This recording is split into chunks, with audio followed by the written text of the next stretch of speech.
La visita al castell de Cardona en l'àmbit sobretot del món del cinema i sobretot d'Orson Welles està dedicada exclusivament a veure el castell com un protagonista dins de la pel·lícula Campanades a mitjanit.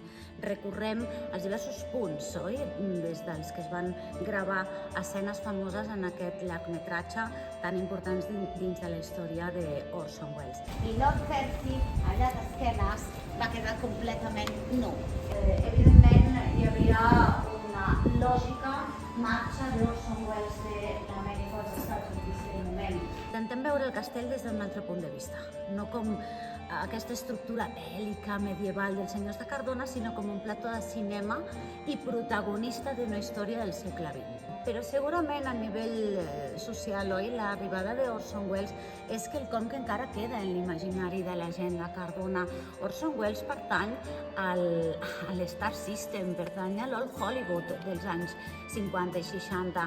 Evidentment, aquí van arribar actors famosíssims com Norman Rockwell, com John Gielgud, com la mateixa Marina Blady. Evidentment, tot això va ser vist des de la gent de Cardona. Una Cardona que tenia uns 7.000 habitants i que era eminentment minera i tèxtil, una Cardona de la Catalunya central, doncs quelcom quasi màgic. I mira, aquí si vols una frase que es va dir en un discurs de la filla d'Orson Welles, Chris Welles, que deia que el seu pare no era un mag, però portava la màgia allà on anava.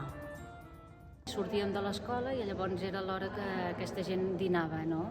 I estaven allà a l'Orson Welles i sobretot ens recordem de que deien aneu a veure i ja veureu com menja les botifarres negres que li agraden molt. I sí, l'home allà amb tot el seu volum posat allà menjant les botifarres negres. No ho recordo gaire, però és que era força petita i en aquell moment no me n'adonava de tot això. És després, amb els anys, que he anat veient tota la importància que tenia no solament el que ell va fer, sinó tot el que teníem nosaltres al nostre voltant. Ha sigut quan has anat aprenent totes les coses.